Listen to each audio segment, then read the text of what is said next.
সবাইকে মন ভোলানো গল্পে আরও একবার সাদর আমন্ত্রণ। আজকের নিবেদন রবীন্দ্রনাথ ঠাকুরের দেনা পাওনা। আশা করছি গল্পটা আপনারা পুরোটা শুনবেন, আর ভালো লাগলে কিন্তু অবশ্যই চ্যানেলটা সাবস্ক্রাইব করে আমার পাশে থাকার জন্য সকলকে অনুরোধ রইল। 5 ছেলের পর যখন এক কন্যা জন্মিল, তখন বাপ মায়ে অনেক আদর করিয়া তাহার নাম রাখিল নিরুপমা। এ গোষ্ঠীতে এমন শৌখিন নাম ইতিমধ্যে কখনো শোনা যায় নাই। প্রায় ঠাকুর দেবতা নামই প্রচলিত ছিল। গণেশ, কার্তিক, পার্বতী তাহারই উদাহরণ। এখন নিরুপমার বিবাহের প্রস্তাব চলিতেছে। তাহার পিতা রামসুন্দর মিত্র অনেক খোঁজ করেন, কিন্তু পাত্র কিছুতেই মনের মতন হয় না। অবশেষে মস্ত এক রায় বাহাদুরের ঘরের একমাত্র ছেলেকে সন্ধান করিয়া বাহির করিয়াছেন। উক্ত রায় বাহাদুরের পৈতৃক বিষয় আশয় যদিও অনেক হ্রাস হইয়া আসিয়াছে, কিন্তু বনেদি ঘর বটে। বরপক্ষ হইতে 10,000 টাকা পণ এবং বহুল দান সামগ্রী চাহিয়া বসিল। রামসুন্দর কিছুমাত্র বিবেচনা না করিয়া তাহাতেই সম্মত হইলেন। এমন পাত্র কোনো মতে হাতছাড়া করা যায় না যে। কিন্তু কিছুতে টাকার জোগাড় আর হয় না। বাধা দিয়া বিক্রয় করিয়া অনেক চেষ্টাতেও 6,7 বাকি রইল। এদিকে বিবাহের দিনও নিকট হইয়া আসিয়াছে। অবশেষে বিবাহের দিন উপস্থিত হইল। নিতান্ত অতিরিক্ত সুদে একজন বাকি টাকাটা ধার দিতে স্বীকার করিয়াছিল, কিন্তু সে সময়কালে সে উপস্থিত হইল না। বিবাহ সভায় একটা তুমুল গোলযোগ বাঁধিয়া গেল। রামসুন্দর আমাদের রায় বাহাদুরের হাতে পায়ে ধরিয়া বলিলেন, শুভ কার্য সম্পন্ন হইয়া যাক, আমি নিশ্চয়ই টাকাটা আপনাকে শোধ করিয়া দিব। রায় বাহাদুর বলিলেন, টাকা হাতে না পাইলে বর সবাস্ত করা যাইবে না। এই দুর্ঘটনায় অন্তঃপুরে একটা কান্না পড়িয়া গেল। এই গুরুতর বিপদের যে মূল কারণ, সে চেলি পড়িয়া, গয়না পড়িয়া, কপালে চন্দন লেপিয়া চুপ করিয়া বসিয়া আছে। ভাবি শ্বশুরকুলের প্রতি যে তাহার খুব একটা ভক্তি কিংবা অনুরাগ জন্মিয়েছে তাহা বলা যায় না। ইতিমধ্যে একটা সুবিধা হইল। বর সহসা তাহার পিতৃদেবের অবাধ্য হইয়া উঠিল। সে বাপকে বলিয়া বসিল, কেনা বেচা দরদামের কথা আমি বুঝি না, বিবাহ করিতে আসিয়াছি, বিবাহ করিয়া যাইব। বাপ যাহাকে দেখিল তাহাকেই বলিল, দেখেছেন মহাশয় আজকালকার ছেলেদের ব্যবহার। 2-1 প্রবীণ লোক ছিল, তাহারা বলিল, শাস্ত্র শিক্ষা নীতি শিক্ষা একেবারেই নাই কাজেই। বর্তমান শিক্ষার বিষময় ফল নিজের সন্তানের মধ্যে প্রত্যক্ষ করিয়া রায় বাহাদুর হতোদ্যম হইয়া বসিয়া রইলেন। বিবাহ এক প্রকার বিষণ্ণ নিরানন্দ ভাবেই সম্পন্ন হইয়া গেল। শ্বশুরবাড়ি যাইবার সময় নিরুপমাকে বুকে টানিয়া লইয়া বাপ আর চোখের জল রাখিতে পারিলেন না। নীরু জিজ্ঞাসা করিল, তারা কি আর আমাকে আসতে দেবে না বাবা? রামসুন্দর বলিলেন, কেন আসতে দেবে না মা, আমি তোমাকে নিয়ে আসব। রামসুন্দর প্রায়ই মেয়েকে দেখিতে যান, কিন্তু বেয়াই বাড়িতে তার কোনো প্রতিপত্তি নাই। চাকরগুলো পর্যন্ত তাহাকে নিচু চোখে দেখে। অন্তঃপুরের বাহিরে একটা স্বতন্ত্র ঘরে 5 মিনিটের জন্য কোনোদিন বা মেয়েকে দেখিতে পান, কোনোদিন বা দেখিতে পান না। কুটুম্ব গৃহে এমন করিয়া অপমান তো সহা যায় না। রামসুন্দর স্থির করিলেন, যেমন করিয়া হোক টাকাটা শোধ করিয়া দিতে হইবে। কিন্তু যে ঋণভার কাঁধে চাপিয়াছে তাহারই ভার সামলানো দুঃসাধ্য। খরচপত্রের অত্যন্ত টানাটানি পড়িয়াছে এবং পাওনাদারদের দৃষ্টিপথ এড়াইবার জন্য সর্বদাই নানা রূপহীন কৌশল অবলম্বন করিতে হইতেছে। এদিকে শ্বশুর বাড়ি উঠিতে বসিতে মেয়েকে খোঁটা লাগাইতেছে। পিতৃগৃহের নিন্দা শুনিয়া ঘরে দাঁড় দিয়া অশ্রু বিসর্জন তাহার নিত্যক্রিয়ার মধ্যে দাঁড়াইয়াছে। বিশেষত শাশুড়ির আক্রোশ আর কিছুতেই মেটে না। যদি কেউ বলে, আহা কি শ্রী, বউয়ের মুখখানি দেখিলে চোখ জুড়াইয়া যায়, তখনই শাশুড়ি ঝংকার দিয়া উঠিয়া বলে, স্ত্রী তো ভারী, যেমন ঘরের মেয়ে তেমনই স্ত্রী। এমনকি বউয়ের খাওয়া পড়ারও যত্ন হয় না। যদি কোনো দয়া পরতন্ত্র প্রতিবেশিনী কোনো ত্রুটির উল্লেখ করে, শাশুড়ি বলে, ওই ঢের হয়েছে। অর্থাৎ বাপ যদি পুরো দাম দিত, তাহলে মেয়ে পুরা যত্ন পাইত। সকলেই এমন ভাব দেখায় যেন বধূর এখানে কোনো অধিকার নাই, ফাঁকি দিয়া প্রবেশ করিয়াছে। বোধহয় কন্যার এই সকল অনাদর এবং অপমানের কথা বাপের কানে গিয়ে থাকিবে। তাই রামসুন্দর অবশেষে বসতবাড়ি বিক্রয়ের চেষ্টা করিতে লাগিলেন। কিন্তু ছেলেদের যে গৃহহীন করিতে বসিয়াছেন, সে কথা তাহাদের নিকট হইতে গোপনে রাখিলেন। স্থির করিয়াছিলেন বাড়ি বিক্রি করিয়া সেই বাড়ির ভাড়া লইয়া বাস করিবেন, এমন কৌশলে চলিবেন যে তাহার মৃত্যুর পূর্বে একথা ছেলেরা জানিতে পারিবে না। কিন্তু ছেলেরা জানিতে পারিল, সকলে আসিয়া কাঁদিয়া পড়িল। বিশেষত বড় 3টি ছেলে বিবাহিত এবং তাহাদের কাহারও বা সন্তান আছে। তাহাদের আপত্তি অত্যন্ত গুরুতর হইয়া দাঁড়াইল। বাড়ি বিক্রয় স্থগিত হইল। তখন রামসুন্দর নানা স্থান হইতে বিস্তর সুদে অল্প অল্প করিয়া টাকা ধার করিতে লাগিলেন। এমন হইল যে সংসারের খরচ আর চলে না। নীরু বাপের মুখ দেখিয়া সব বুঝিতে পারিল। বৃদ্ধের বক্ষকেশে শুষ্ক মুখে এবং সদা সংকুচিত ভাবে দৈন্য এবং দুশ্চিন্তা প্রকাশ হইয়া পড়িল। মেয়ের কাছে যখন বাপ অপরাধী, তখন সে অপরাধের অনুতাপ কি আর গোপন রাখা যায়?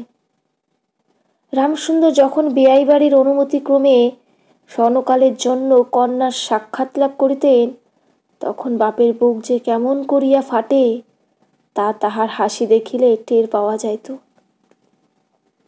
সেই ব্যথিত পিতৃহৃদয়কে সান্ত্বনা দিবার উদ্দেশ্যে দিন কতক বাপের বাড়ি যাইবার জন্য নীরু নিতান্ত অধীর হইয়া উঠিয়াছে। বাপের ম্লান মুখ দেখিয়া সে আর দূরে থাকিতে পারে না। একদিন রামসুন্দরকে কহিল, বাবা, আমাকে একবার বাড়ি লইয়া যাও। রামসুন্দর বলিলেন, আচ্ছা। কিন্তু তাহার কোনো জোর নাই। নিজের কন্যার ওপরে পিতার যে স্বাভাবিক অধিকার আছে, তাহা যেন পণের টাকার পরিবর্তে বন্ধক রাখিতে হইয়াছে। এমনকি কন্যার দর্শন সেও অতি সসংকোচে ভিক্ষা চাইতে হয়, এবং সময় বিশেষে নিরাশ হইলে দ্বিতীয় কথাটি কইবার আর মুখ থাকে না।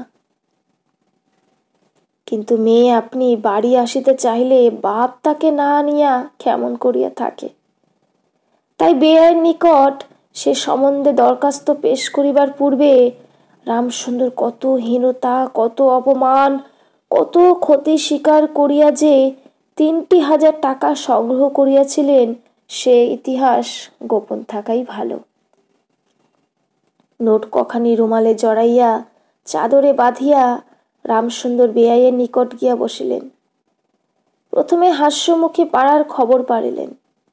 হরিকৃষ্ণের বাড়িতে একটা মস্ত চুরি হইয়া গিয়েছে, তাহার আদ্যোপান্ত বিবরণ করিলেন। নবীন মাধব ও রাধা মাধব 2 ভাইয়ের তুলনা করিয়া বিদ্যা, বুদ্ধি ও স্বভাব সম্বন্ধে রাধা মাধবের সুখ্যাতি এবং নবীন মাধবের নিন্দা করিলেন। শহরে একটা নতুন ব্যামো আসিয়াছে, সে সম্বন্ধে অনেক আজগুবি আলোচনা করিলেন। অবশেষে হুকাটি নামাইয়া রাখিবার কথাই বলিলেন। হ্যাঁ বেয়াই, সে টাকাটা বাকি আছে বটে। রোজই মনে করি, যাচ্ছি অমনি হাতে হাতে করে কিছু নিয়ে যায়, কিন্তু সময়কালে মনে থাকে না। আর ভাই, বুড়ো হয়ে পড়েছি। এমনই একটি দীর্ঘ ভূমিকা করিয়া পঞ্জরে 3খানি অস্থিরের মতো সে 3খানি নোট যেন অতি সহজে, অতি অবহেলে বাহির করিলেন। সবেমাত্র 3,000 টাকার নোট দেখিয়া রায় বাহাদুর অট্টহাস্য করিয়া উঠিলেন। বললেন, থাক বেয়াই, ওতে আমার কাজ নেই। একটা প্রচলিত বাংলা প্রবাদের উল্লেখ করিয়া বলিলেন, সামান্য কারণে হাতে দুর্গন্ধ করিতে তিনি চান না। এই ঘটনার পরে মেয়েকে বাড়ি আনিবার প্রস্তাব কাহারও মুখে আসে না। কেবল রামসুন্দর ভাবিলেন, সে সকল কুটুম্বিতার সংকোচ আমাকে আর শোভা পায় না। মর্মাহত ভাবে অনেকক্ষণ চুপ করিয়া থাকিয়া অবশেষে মৃদু কথাটা পড়িলেন, রায় বাহাদুর কোনো কারণ মাত্র উল্লেখ না করিয়াই বলিলেন, সে এখন হচ্ছে না। এই বলিয়া কর্মোপলক্ষে স্থানান্তরে চলিয়া গেলেন। রামসুন্দর মেয়ের কাছে মুখ না দেখাইয়া কম্পিত হস্তে কয়েকখানি নোট চাদরে প্রান্তে বাঁধিয়া ফিরিয়া গেলেন। মনে মনে প্রতিজ্ঞা করিলেন, যতদিন না সমস্ত টাকা শোধ করিয়ে দিয়া অসংকোচে কন্যার ওপরে দাবি করিতে পারবেন, ততদিন আর বেয়াই বাড়ি যাবেন না। বহুদিন গেল, নিরুপমা লোকের ওপর লোক পাঠায়, কিন্তু বাপের দেখা পায় না। অবশেষে অভিমান করিয়া লোক পাঠানো বন্ধ করিল। তখন রামসুন্দরের মনে বড় আঘাত লাগিল, কিন্তু তবুও তিনি গেলেন না। আশ্বিন মাস আসিল। রামসুন্দর বলিলেন, এবার পুজোর সময় মাকে ঘরে আনিবই, নইলে আমি। খুব একটা শক্ত রকম শপথ করিলেন। পঞ্চমী কি ষষ্ঠীর দিনে আবার চাদরের প্রান্তে গুটি কতক নোট বাঁধিয়া রামসুন্দর যাত্রার উদ্যোগ করিলেন। 5 বৎসরের এক নাতি আসিয়া বলিল, দাদা, আমার জন্য গাড়ি কিনতে যাচ্ছিস? বহুদিন হইতে তাহার ঠেলা গাড়িতে চড়িয়া হাওয়া খাইবার শখ হইয়াছে, কিন্তু কিছুতেই তাহা মিটিবার উপায় হইতেছে না। 6 বৎসরের এক নাতনি আসিয়া সরোদনে কহিল, পূজার নিমন্ত্রণে যাইবার মতো তাহার একখানিও ভালো কাপড় নাই। রামসুন্দর তাহা জানিতেন, এবং সে সম্বন্ধে তামাক খাইতে খাইতে বৃদ্ধ অনেক চিন্তা করিয়াছেন। রায় বাহাদুরের বাড়ি যখন পূজার নিমন্ত্রণ হইবে, তখন তাহার বধূগণকে অতি যৎসামান্য অলঙ্কারে অনুগ্রহ পাত্র দরিদ্রের মতো যাইতে হবে। এ কথা স্মরণ করিয়া তিনি অনেক দীর্ঘ নিঃশ্বাস ফেলিয়াছেন, কিন্তু তাহাতে তাহার ললাটের বার্ধক্য রেখা গভীরতর অঙ্কিত হইয়া ছাড়া আর কোনো ফল হয় নাই। দৈন্য পীড়িত গৃহের ক্রন্দন ধ্বনি কানে লইয়া বৃদ্ধ তাহার বেয়াই বাড়িতে প্রবেশ করিলেন। আজ তাহার সে সংকোচবোধ নাই। দ্বাররক্ষী এবং ভৃত্যদের মুখের প্রতি সে চকিত সলজ্জ দৃষ্টিপাত দূর হইয়া গিয়াছে, যেন আপনার গৃহে প্রবেশ করিলেন। শুনিলেন রায় বাহাদুর ঘরে নাই, কিছুক্ষণ অপেক্ষা করিতে হইবে। মনের উচ্ছ্বাস সংবরণ করিতে না পারিয়া রামসুন্দর কন্যার সহিত সাক্ষাৎ করিলেন। আনন্দে 2 চোখ দিয়া জল পড়িতে লাগিল। বাপও কাঁদে, মেয়েও কাঁদে, 2 জনে কেহ আর কথা কহিতে পারে না। এমনই করিয়া কিছুক্ষণ গেল। তারপরে রামসুন্দর কহিলেন, এবার তোকে নিয়ে যাচ্ছি মা, আর কোনো গোল নাই। এমন সময় রামসুন্দরের জ্যেষ্ঠ পুত্র হরমোহন তার 2টি ছোট ছেলে সঙ্গে লইয়া সহসা ঘরে প্রবেশ করিলেন। পিতাকে বলিলেন, বাবা, আমাদের তবে এবার পথে ভাসালে। রামসুন্দর সহসা অগ্নিমূর্তি হইয়া বলিলেন, তোদের জন্য কি আমি নরকগামী হব? আমাকে তোরা আমার সত্য পালন করতে দিবি নে? রামসুন্দর বাড়ি বিক্রয় করিয়া বসিয়া আছেন।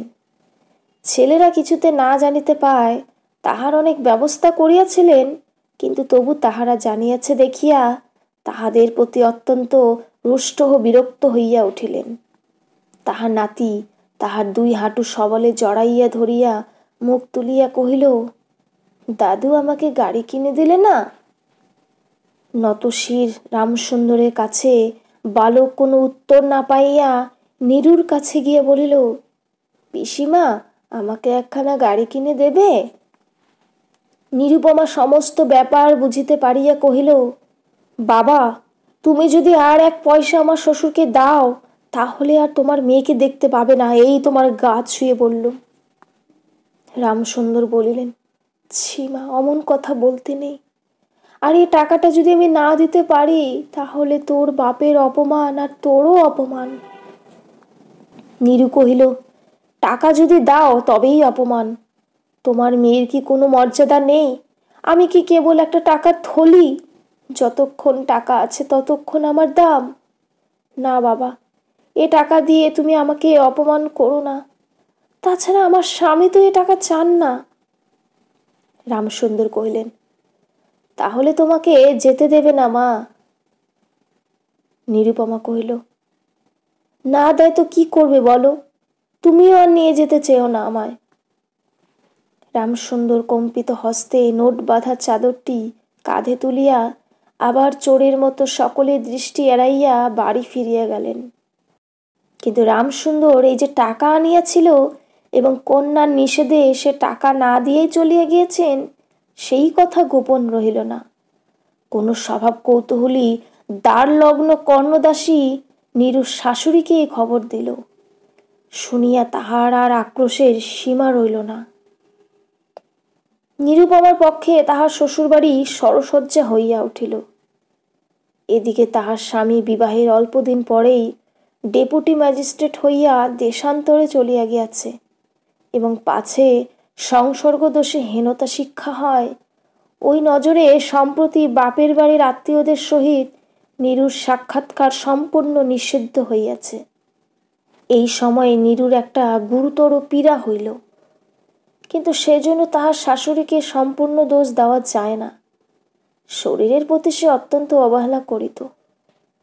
কার্তিক মাসের হিমের সময় সমস্ত রাত মাথার দরজা খোলা, শীতের সময় গায়ে কাপড় নাই, আহারের নিয়ম নাই। দাসীরা যখন মাঝে মাঝে খাবার আনিতে ভুলিয়া যাইত, তখন যে তাহাদের একবার মুখ খুলিয়া স্মরণ করাইয়া দেওয়া, তাহাও সে করিত না। সে যে পরের ঘরের দাসদাসী এবং কর্তা গৃহিণীদের অনুগ্রহের ওপর নির্ভর করিয়া বাস করিতেছে, এই সংস্কার তাহার মনে বদ্ধমূল হইতেছিল। কিন্তু এরূপ ভাবটাও শাশুড়ির সহ্য হইত না। যদি আহারের প্রতি বধূর কোনো অবহেলা দেখিতেন, তবে শাশুড়ি বলিতেন, নবাবের বাড়ির মেয়ে কিনা গরিবের ঘরে অন্য ওর মুখে রোচে না। কখনো বা বলিতেন, দেখো না একবার ছিঁড়ি হচ্ছে, দেখো না, দিনে দিনে যেন পোড়া কাঠ হয়ে যাচ্ছে। রোগ যখন গুরুতর হইয়া উঠিল, তখন শাশুড়ি বলিলেন, ওর সমস্ত ন্যাকামি। অবশেষে একদিন নীরু সবিনয়ে শাশুড়িকে বলিল, বাবাকে আর আমার ভাইদের একবার দেখবো মা। শাশুড়ি বলিলেন, কেবল বাপের বাড়ি যাইবার ছল। কেহ বলিলে বিশ্বাস করিবে না, যেদিন সন্ধ্যার সময় নীরুর শ্বাস উপস্থিত হইল, সেই দিন প্রথম ডাক্তার দেখিল এবং সেই দিন ডাক্তারের দেখা শেষ হইল। বাড়ির বড় বউ মরিয়াছে, খুব ধুম করিয়া অন্ত্যেষ্টিক্রিয়া সম্পূর্ণ হইল। প্রতিমা বিসর্জনের সমারোহ সম্বন্ধে জেলার মধ্যে রায়চৌধুরীদের যেমন লোক বিখ্যাত প্রতিপত্তি আছে, বড় বউয়ের সৎকার সম্বন্ধে রায় বাহাদুরদের তেমনই একটি খ্যাতি রটিয়া গেল। এমন চন্দন কাষ্ঠের চিতা এই মুলুকে কেহ কখনো দেখে নাই। এমন ঘটা করিয়া শ্রাদ্ধও কেবল রায় বাহাদুরদের বাড়িতেই সম্ভব এবং শোনা যায়, ইহাতে তাহাদের কিঞ্চিত ঋণ হইয়াছিল। রামসুন্দরকে সান্ত্বনা দিবার সময় তাহার মেয়ের যে কিরূপ মহাসমারোহে মৃত্যু হইয়াছে, সকলেই তাহার বর্ণনা করিল। এদিকে ডেপুটি ম্যাজিস্ট্রেটের চিঠি আসিল, আমি এখানে সমস্ত বন্দোবস্ত করিয়া লইয়াছি, অতএব অবিলম্বে আমার স্ত্রীকে এখানে পাঠাইবই। রায় বাহাদুরের মহিষী লিখিলেন, বাবা, তোমার জন্যে আরেকটি মেয়ের সম্বন্ধ করিয়াছি, অতএব অবিলম্বে ছুটি লইয়া এখানে আসিবে। এবারে 20,000 টাকা পণ এবং হাতে হাতে আদায়।